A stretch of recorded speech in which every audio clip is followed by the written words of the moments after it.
নবীজির চারটি খলিফা। নবীজির কয়টি খলিফা ছিলেন? চারটি। আবু বকর, ওমর, ওসমান, আলী রাদিয়াল্লাহু তাআলা। কন্যা সুবহানাল্লাহ। কিছু কিছু ওহাবি মার্কা মৌলবী আছে, তারা নবীর মিলাদ মানে না। কি মানে না? মিলাদ মানে না। ঈদে মিলাদুন নবী মানে না। ঈদ মানে আনন্দ, মিলাদ শব্দের অর্থ হচ্ছে নবীজির আগমন, জন্ম বৃত্তান্ত। কন্যা সুবহানাল্লাহ। তাফসীরে কাশফের মধ্যে আছে আল্লামা জামাখশরী রাহমাতুল্লাহি আলাইহি, উনি ওনার তাফসীরে কিতাবের মধ্যে বর্ণনা করেন, মিলাদ শব্দের অর্থ নবীজির জন্ম বৃত্তান্ত, জন্ম আলোচনা, জন্ম কাহিনী। কন্যা সুবহানাল্লাহ। নবীজির চারটি খলিফা। বলে সাহাবীরা নবীজির মিলাদ আদায় করে নাই, কিচ্ছু করে নাই। নবীজির চারটি খলিফা শুধু মিলাদই আদায় করে নাই, মিলাদের ফজিলতের বয়ান করে। কন্যা সুবহানাল্লাহ। হযরত আবু বকর সিদ্দিক রাদিয়াল্লাহু তাআলা বলেন, قال أبو بكر الصديق رضي الله تعالى من أنفق درهما على قراءة مولد النبي صلى الله عليه وسلم كان رفيقي في الجنة سبحان الله। হযরত আবু বকর সিদ্দিক রাদিয়াল্লাহু তাআলা বলেন, যে ব্যক্তি নবী সাল্লাল্লাহু আলাইহি সাল্লামের জন্ম বৃত্তান্তের প্রতি, জন্ম আলোচনার প্রতি 1 দিরহাম অর্থ খরচ করবে, সে আমি আবু বকরের সাথে জান্নাতে প্রবেশ করবে। সুবহানাল্লাহ। গভীর মনোযোগ। এই যে নবীজির আগমন উপলক্ষে এই যে মাছ বাজারের কিছু সংখ্যক আশিকে রাসূল ভাইরা এই যে সুন্দর মিলাদুন নবীর মাহফিলের আয়োজন করেছে, এটা ভালো না মন্দ? আরো জোরে। গভীর মনোযোগ। পাইলাম আবু বকর সিদ্দিক রাদিয়াল্লাহু তাআলা নূর মিলাদের ফজিলতের বয়ান। এইবার আসেন হযরত ওমর রাদিয়াল্লাহু তাআলা কি বলেন। قال عمر رضي الله تعالى عنه من نظم مولد النبي صلى الله عليه وسلم فقد حي الاسلام। কন্যা সুবহানাল্লাহ। হযরত ওমর রাদিয়াল্লাহু তাআলা বলেন, যে ব্যক্তি নবী সাল্লাল্লাহু আলাইহি সাল্লামের মিলাদুন নবী সাল্লাল্লাহু আলাইহি সাল্লামকে সম্মান প্রদর্শন করলো, সে যেন দ্বীন ইসলামকে জীবিত করলো। কন্যা সুবহানাল্লাহ। কিছু সংঘের ভাইরা বলে মিলাদ নাই। আমি এই সমস্ত লোকদের বলতে চাই, তারা মিলাদ শব্দের অর্থই বোঝে না। যারা বলে মিলাদ নাই, তাদের কথাই বোঝা যায় নবীজির আগমন হয় নাই। কন্যা নাউজুবিল্লাহ। এই 12 রবিউল আউয়ালে শুভে সাদিকে দয়াল নবীজির আগমন হয়েছে মানুষের কল্যাণের জন্য। আসমান জমিনে যত মাখলুকাতের, সমস্ত মাখলুকাতের নবী, ঠিক কিনা? মুসা নবী, ঈসা নবী, ইব্রাহিম নবী, আদম নবী থেকে শুরু করে যত নবী ছিলেন, তাদের ইবাদতের একটা জায়গা, স্থান ছিলেন। কিন্তু আপনার আমার নবী দু জাহানের কান্ডারি নবীজির ব্যাপারে আল্লাহ তাআলা আসমান জমিনে, এই জমিনের মধ্যে এমন কোন জায়গা নাই যেখানে ইবাদত করা যাবে না। কন্যা সুবহানাল্লাহ। কেওয়াজ করবেন না, ইমানি আলোচনা। গভীর মনোযোগ। পাইলাম ঈদে মিলাদুন নবী সাল্লাল্লাহু আলাইহি সাল্লামের ফজিলতের বয়ান করেন আবু বকর সিদ্দিক রাদিয়াল্লাহু তাআলা আনহু। পাইলাম ওমর রাদিয়াল্লাহু তাআলা আনহু। এইবার আসেন হযরত উসমান রাদিয়াল্লাহু তাআলা আনহু কি বলেন। বলা উসমান রাদিয়াল্লাহু আনহু মান আনফাকা দিরহাম আলা কিরাতি মাওলাদিন নবী সাল্লাল্লাহু আলাইহি সাল্লাম ফাকান্নামা শাহিদাতান হিজরাতান বদরিল হুনাইন। কন্যা সুবহানাল্লাহ। তারা বলে ঈদে মিলাদুন নবীর কোনো ফজিলত নাই, তারাও করে নাই। তারা কি করেছে? শুধু শিরক বিদাতের চশমা পড়েছে। কিসের চশমা পড়েছে? শিরক বিদাতের।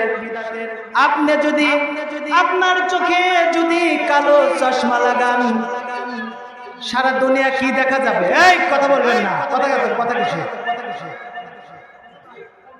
আপনার চোখে যদি কালো চশমা পরিধান করেন কি দেখা যায়? কালো দেখা যায়। যদি রঙিন পরেন রঙিন দেখা যাবে। কিছু সঙ্গের বাইরা চোখে চশমা দিয়েছে, নবীজির সম্মান আসলে শুধু তারা শিরক বিদআতের ফতোয়া দেয়। আর যারা নবী প্রেমিক, যারা নবী প্রেমিক, নবীজির কথা শুনলে যাদের অন্তর ভরে যায়, তারা চশমা চোখে দিয়েছে নবীজির প্রেমের চশমা। কন্যা সুবহানাল্লাহ। যেদিকে তাকায় নবীজির প্রেম দেখতে পায়। কন্যা আল্লাহু আকবার। যেদিকে তাকায় নবীজির কি দেখতে পায়? প্রেম দেখতে পায়। দুনিয়ার রাজা বাদশা যদি কেউ যদি বলে আমাকে মানলে তোমরা ঈমানদার হবে, চলবে? এই কথা বলেন, চলবে? দুনিয়ার রাজা বাদশা যদি বলে আমাকে মানলে তোমরা ঈমানদার হবে, হবে না। কিন্তু রাসূল সাল্লাল্লাহু আলাইহি সাল্লাম, কবির মনোযোগ, রাসূল সাল্লাল্লাহু আলাইহি সাল্লাম বুখারী শরীফের মধ্যে বয়ান করেন, লা ইউমিনুনা আহাদুকুম হাত্তা কুনা আহাব্বা ইলাইহি মিন ওয়ালিদিহি ওয়া ওয়ালাদিহি ওয়ান নাসি আজমাইন। আল্লাহু আকবার। নবী আমার বলেন, লা ইউমিনুনা আহাদুকুম, কখনো তোমরা ঈমানদার হবে না যতক্ষণ পর্যন্ত তোমাদের মা বাবা ভাই বোন আত্মীয় স্বজন পরিবার পরিজন থাকে। এমনকি তোমার জানের চাইতেও যদি আমি নবীকে মহব্বত না করো, কখনো তোমরা ঈমানদার হবে না। আল্লাহু আকবার। বুঝলাম ইমানের মূল নবী মুহাম্মদ রাসূল। ইমানের মূল নবী মুহাম্মদ রাসূল। এইবার আসেন, নবী ছাড়া উপায় নাই। কবরে যাবেন নবী, হাসরে যাবেন নবী, ফুলসিরাতের পারে যাবেন নবী, জাহান্নামের গেটের পারেও নবী দাঁড়িয়ে থাকবে পাপী তাপী উম্মতদেরকে তরায় নেওয়ার জন্য। কন্যা সুবহানাল্লাহ। আপনি কিছু সংখ্যের মোল্লা মুন্সি বলে থাকে নবী আমাদের মতো সাধারণ মানুষ। নবী আমাদের মতো সাধারণ মানুষ। নবী নবীর মতো, উম্মত উম্মতের মতো। কোন উম্মত যদি নবীর সঙ্গে তুলনা করে তার ঈমান থাকবে না। গভীর মনোযোগ। পাইলাম আবু বকর সিদ্দিক, ওমর রাদিয়াল্লাহু তাআলা আনহু, ওসমান রাদিয়াল্লাহু তাআলা আনহু। এইবার আসেন হযরত আলী রাদিয়াল্লাহু তাআলা আনহু কি বলেন? কেমন আলী? যা আলী সম্পর্কে আপনার আমার নবী দো জাহানের কারিগরে নবী সাল্লাল্লাহু আলাইহি সাল্লাম বলেছেন, আনা মাদিনাতুল ইলমি ওয়া আলিউন বাবুহা। সুবহানাল্লাহ। নবী আমার আলী সম্পর্কে বলেন, আনা মাদিনাতুল ইলমি ওয়া আলিউন বাবুহা। নবী বলেন আমি নবী ইলমের শহর, আর সেই শহরের দরজা হচ্ছে আমার আলী। আল্লাহু আকবার। এই আলী রাদিয়াল্লাহু তাআলা আনহু নবীজির মিলাদুন নবী সাল্লাল্লাহু আলাইহি সাল্লামের ফজিলতের বয়ান করেন। কন্যা সুবহানাল্লাহ। হযরত আলী রাদিয়াল্লাহু তাআলা আনহু বলেন, ক্বালা আলী রাদিয়াল্লাহু আনহু ওয়া কারামাল্লাহু ওয়াজহু মান আসমা মাওলাদিন নবী সাল্লাল্লাহু আলাইহি সাল্লাম ওয়া কানা সাবাবান লিকুওয়াতি মাওলাদিন লা ইয়াখরুজু মিনাদ দুনিয়া ইল্লা বিল ঈমান ওয়া দুখুলুল জান্নাতা বিগাইরি হিসাব। সুবহানাল্লাহ। সুবহানাল্লাহ। নাই আরো জোরে সুবহানাল্লাহ। নারে তাকবীর, নারায়ে তাকবীর, নারায়ে রিসালাত। নূর নবীর আগমন, দয়াল নবীর আগমন, দয়াল নবীর আগমন, দয়াল নবীর আগমন। নারায়ে তাকবীর, নারায়ে রিসালাত। নবীজির সম্মান আমাদের ঈমান, ঠিক কি না? নবীজির প্রেম যার মধ্যে যতটুকু আছে তার মধ্যে ঈমান বলতে ততটুকু আছে। কন্যা সুবহানাল্লাহ। তার মধ্যে নবীজির প্রেম নাই, সরাসরি বেঈমান। সরাসরি কি? বেঈমান। গভীর মনোযোগ শেষ করে দেব। হযরত আলী রাদিয়াল্লাহু তাআলা আনহু কি বলেন, যে ব্যক্তি নবী সাল্লাল্লাহু আলাইহি সাল্লাম মিলাদুন নবী সাল্লাল্লাহু আলাইহি সাল্লামের প্রতি 1 দিরহাম অর্থ খরচ করবে এবং মিলাদুন নবী সাল্লাল্লাহু আলাইহি সাল্লাম মাহফিল করার জন্য উদ্যোগ গ্রহণ করবে, সে কি হবে? দুনিয়া থেকে ঈমানের সাথে বিদায় হবে। কন্যা সুবহানাল্লাহ। শুধু তাই নয়, ওয়াদখুলুল জান্নাতা বিগয়রি হিসাব, বিনা হিসাবে জান্নাতে প্রবেশ করবে। কন্যা সুবহানাল্লাহ। গভীর মনোযোগ। এই যে সুন্দর মিলাদুন নবী মাহফিলের যারা আয়োজন করলো, এই যে মিলাদুন নবী সাল্লাল্লাহু আলাইহি সাল্লামের নবীজির আগমনের মাসে আপনাদের জীবন ধন্য। যে নবীকে সৃষ্টি না করলে আসমান জমিন কোন কায়নাত কোনো কিছু সৃষ্টি করা হতো না। সেই নবীজির আগমন উপলক্ষে এই মাসপট্টির আমার সাহেব আলী ভাই, বাকি ভাই, ইসুফ আলী ভাই বা অন্য ভাই বেরাদার যারা এই সুন্দর মাহফিলের আয়োজন করলো, তাদের নসিব খুলে গেছে, তাদের জীবন ধন্য হয়ে গেছে। কারণ এই নবীজি না আসলে আমিও এই দুনিয়ায় আসতাম না। ঠিক কিনা? ঠিক কিনা? একটু সবাই, আমি নবীজির পাগল, আমি মদিনার পাগল, আমি নবীজির পাগল, আমি মদিনার পাগল। বলেন সবাই, আমি নবীজির পাগল, আমি মদিনার পাগল, আমি নবীজির পাগল, মদিনারি দুলবালি মোর নয়নের কাজল, নবীজির পাগল, আমি মদিনার পাগল। হায় হায় নবীজির পাগল, আমি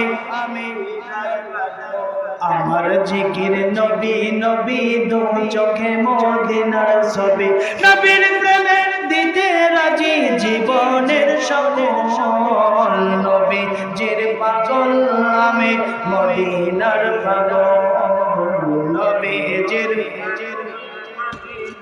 মহব্বতে আমি নবীজির পাগল। শুনিলে মদিনার কথা ভুলতে পারি সকল ব্যথা। ঠিক না? ঠিক না? শুনিলে মদিনার কথা বলতে পারি সকল ব্যথা, বুকের মধ্যে ভেসে ওঠে আনন্দের ঢল, নবীজির পাগল, আমি মদিনার পাগল, নবীজির নবীজির পাগল, আমি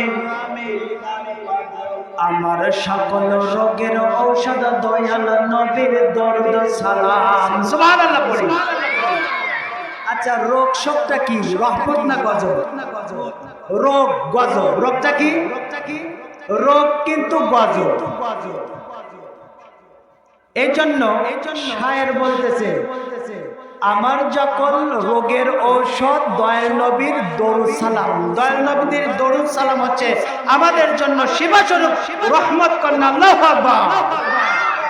দয়াল নবীর দরুদ সালাম আমাদের জন্য কি? রহমত। সুবহানাল্লাহ। এই জন্য নবীজির প্রতি অধিক পরিমাণে কি করতে হবে? দরুদ সালাম করতে হবে। কি করতে হবে? দরুদ সালাম করতে হবে। বাইরে আমার বন্ধুগণ, আমার গভীর মনোযোগ। আল্লাহ রাব্বুল আলামিন নবী মুহাম্মদুর রাসূলুল্লাহ সাল্লাল্লাহু আলাইহি সাল্লাম যখন এই দুনিয়ার ধরাধামে আসে, তখন মাত্র বয়স ছিল তার মাত্র 6 বছর। কয় বছর? 6 বছর। নবীজির দাদা আব্দুল মুত্তালিব নবী চিনায় দিচ্ছে আমরা। দেখেন পশু পাখি নবী চিনল, কিছু সংখ্যের মোল্লা মুন্সি নবী চিনল না। এই কথা বলেই আমি শেষ করে দেব। শেষ করে দিয়ে মিলাদকে আমি যাব। দাদা আব্দুল মুত্তালিব জগতের মানুষকে ডেকে বলে, দুনিয়ার মানুষ, আমার ছোট্ট দাদু ভাইয়ের কথা তোমাদের কাছে আমি কি বলবো। আমার মাঝে মাঝে উট হারাইয়া যাইতো, মাঝে মাঝে উট হারাইয়া যাইতো। আমার ছেলে সন্তানদের জন্য, আমার ছেলে সন্তানদেরকে উট খোঁজার জন্য বের করে দিতাম। ওরা মাঝে মাঝে উট পাইতো, আবার মাঝে মাঝে ওরা উট পাইতো না। যেদিন যখন উট পাইতো না, আমি একটা পন্থা অবলম্বন করতাম। সেই পন্থাটা হচ্ছে ছোট্ট মুহাম্মদ সাল্লাল্লাহু আলাইহি সাল্লামের কাছে গিয়ে বলতাম, ও দাদু ভাই, আমার উট হারিয়ে গেছে। তোমাদের চাচাজানদেরকে উট খোঁজার জন্য বের করে দিয়েছিলাম, তারা উট পাইল না, তুমি একটু আমার উট খুঁজে এনে দাও। ছোট্ট মুহাম্মদ নবী মুহাম্মদ রাসূলুল্লাহ সাল্লাল্লাহু আলাইহি সাল্লাম উট খোঁজার জন্য বের হলেন। বের হতে দেরি, কিন্তু উট নিয়ে আসতে দেরি হয় নাই। কন্যা সুবহানাল্লাহ। দাদা আব্দুল মুত্তালিব ছোট্ট মুহাম্মদ সাল্লাল্লাহু আলাইহি সাল্লামকে বলে, দাদু ভাই, তোমার চাচা জানদের উট খোঁজার জন্য বের করে দিয়েছিলাম। ওরা অনেক সময় ধরে উট খুঁজি করেছে, উট পায় নাই। তুমি এত দ্রুত কোথা থেকে উট নিয়ে আসলা? ছোট্ট মুহাম্মদ সাল্লাল্লাহু আলাইহি সাল্লাম বলেন, দাদু ভাই, আমি যখন উট খোঁজার জন্য ওই মাঠের ময়দানে যখন হাজির হইলাম, উট আমি খুঁজি নাই, উট আমারে খুঁজে বের করেছে। সুবহানাল্লাহ। কবির মনোযোগ।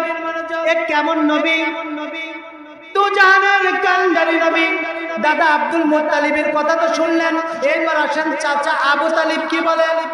চাচা আবু তালিব বলে, ও জগতের মানুষ, দুনিয়ায় অনেক ছেলে সন্তান দেখলাম, অনেক ভাতিজা দেখলাম, কিন্তু আমার মতো এত সুন্দর মুহাম্মদ রাসূল সাল্লাল্লাহু আলাইহি সাল্লাম, এত সুন্দর ভাতিজা জগতে আর কোথাও দেখি নাই। সুবহানাল্লাহ। চাচা আবু তালিব বলেন, দুনিয়ার মানুষদেরকে বলেন, ও জগতের মানুষ, আমার ছোট্ট মুহাম্মদ সাল্লাল্লাহু আলাইহি সাল্লাম ভাতিজার কথা কি বলবো। আমার ছেলে সন্তান যখন খাবার খাইতে বসতো, চাচা আব্দুল মুত্তালিব বলেন, আমার ছেলে সন্তান যখন খানা খাইতে বসতো, তারা হুড়াহুড়ি কইরা কারাকারি কইরা খানা খাইতো, আর আমার ছোট্ট মুহাম্মদ ভাতিজা হাতটা গোটাইয়া বসে থাকতো। আমি আদর কইরা জড়াইয়া ধরতাম আর বলতাম, ভাতিজারে, দুনিয়ায় অনেক ভাতিজা দেখলাম, অনেক ছেলে মেয়ে দেখলাম, কিন্তু তোমার মতো এত সুন্দর ভাতিজা পাইলাম না। সুবহানাল্লাহ। গভীর মনোযোগ। চাচা আবু তালিব আরো বলেন, ও জগতের মানুষ, এইটাই নবীজি সাল্লাল্লাহু আলাইহি সাল্লামের মিলাদ, এইটাই নবীজির শান, ঠিক কিনা? চাচা আবু তালিব বলেন, ও জগতের মানুষ, তোমাদের কাছে কি বলবো আমার ছোট্ট ভাতিজার কথা, তোমাদের কাছে কি বলবো। আমার ছেলে সন্তান যখন ঘুম থেকে উঠতো, মুখটা বেগাছেগা দেখা যায় করে।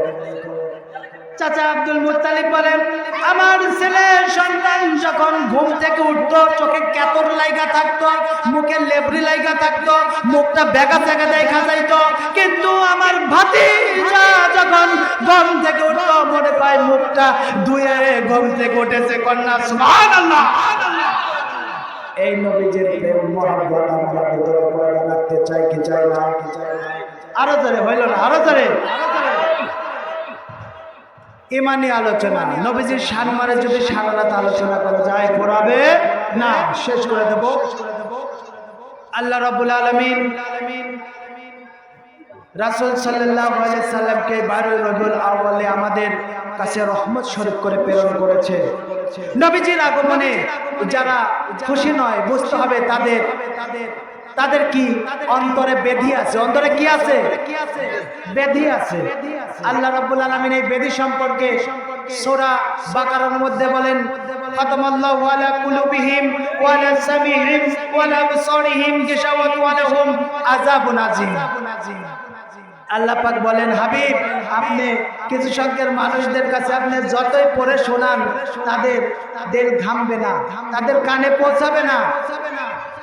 তাদের কি করেছে আমি? খতামাল্লাহু আলা কুলুবিহিম, তাদের অন্তরে তালা আবরণ ছেদ করে দিয়েছি এবং ওদের জন্য রেখেছি আযাবুন আযীম, জাহান্নামের শাস্তি।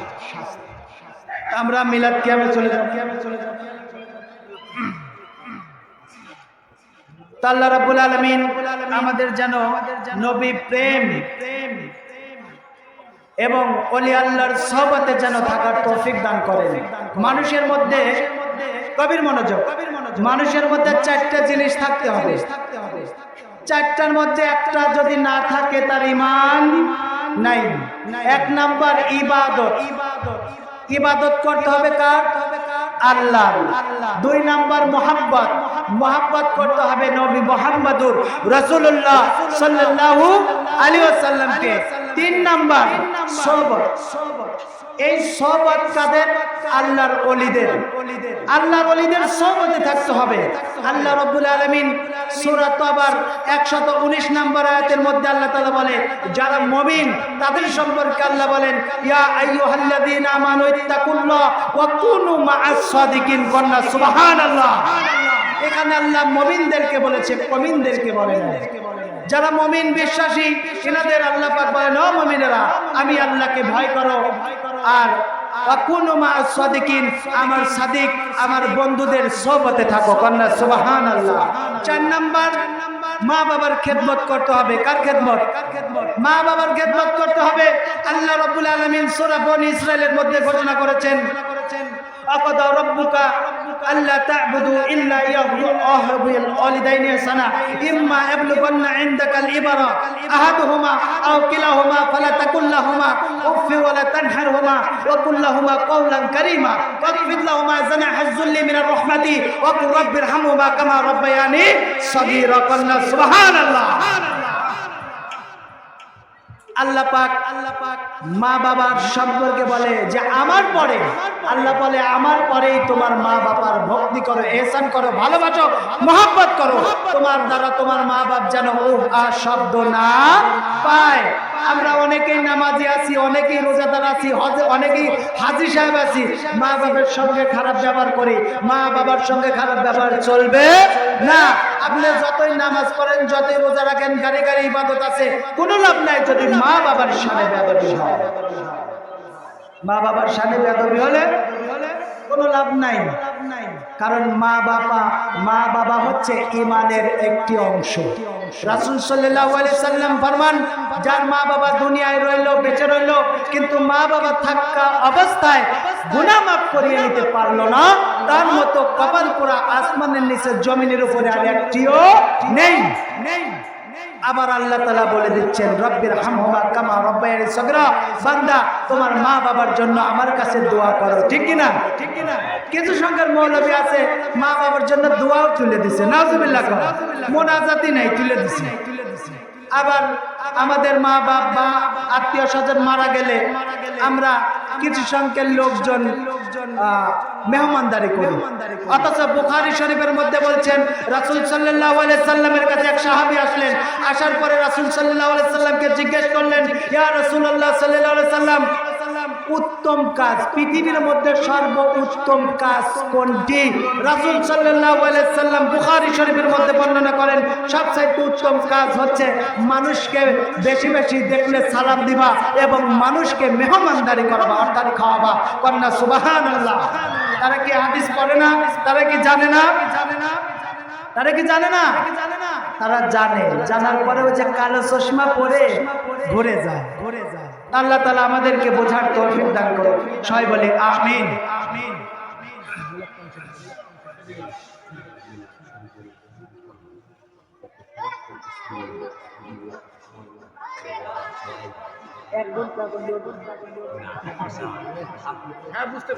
সমস্যা নেই, আমরা ঘন্টার পর ঘন্টা আলোচনা মোনাজাত করব, কোনো সমস্যা নেই। সবাই আদবের সহিত মিলাদ শরীফ পাঠ করবেন, কারণ আল্লাহ রাব্বুল আলামিন পবিত্র কোরআনুল কারীমের মধ্যে ঘোষণা করেন ইন্নাল্লাহা ওয়া মালাইকাতাহু ইউসাল্লুনা আলান নবী ইয়া আইয়ুহাল্লাযীনা আমানু সাল্লু আলাইহি ওয়া সাল্লিমু তাসলিমা। আল্লাহ পাক পবিত্র কোরআনুল কারীমের মধ্যে ঘোষণা করেন নিশ্চয়ই আমি আল্লাহ আমার ফেরেশতাদেরকে নিয়ে আমার হাবিবের প্রতি দরুদ শরীফ পাঠ করে রহমত নাজিল করে। কন্যা সুবহানাল্লাহ। ও মুমিনেরা, ও বিশ্বাসীরা, তোমরা আমার হাবিবের প্রতি কি করো? তাজিমের সহিত সালাম জানাও এবং দরুদ শরীফ পাঠ করো। কন্যা সুবহানাল্লাহ।